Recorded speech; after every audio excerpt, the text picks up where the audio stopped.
The next question comes from verse 23. It appears that the dream is all mind and no intellect. If the intellect was present in the dream state, would we not have the choice of what to dream? Okay, so this question points at something that was explained in the commentary to this verse, which reads, mental conditions rise again in the waking and dream states when the intellect is functioning. So it's touching on what we said before. Mental conditions arise when the intellect is functioning in the dream state and the waking state. So this idea of mental conditions is referring to that experience of I am joyful, I am sorrowful. It's not just the mental condition of joy and sorrow, it's that experience of being that self. So what this quote here is saying is that the intellect is functioning in the dream state. And the questioner is suggesting that it seems that the dream is just mind, which makes sense because when we analyze our dreams the next morning, they are completely crazy.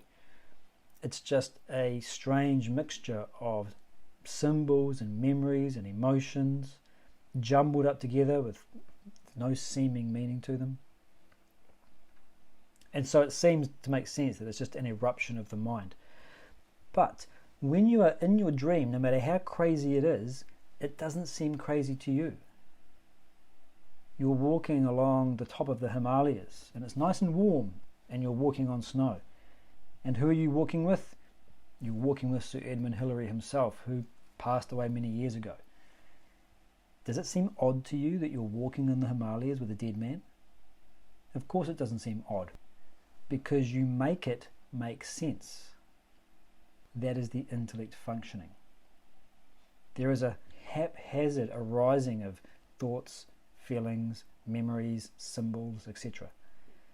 Somehow or other, we constellate them in such a way as to have some sort of meaning. So the intellect, in fact, is functioning in the dream state, but it's not fully expressed.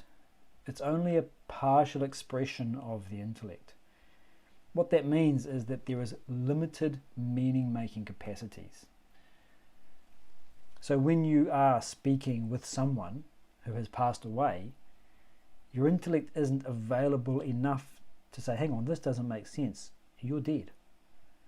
To you it seems perfectly natural. It's only upon waking, when the intellect is fully available, that the nonsensical nature of it is clear to you.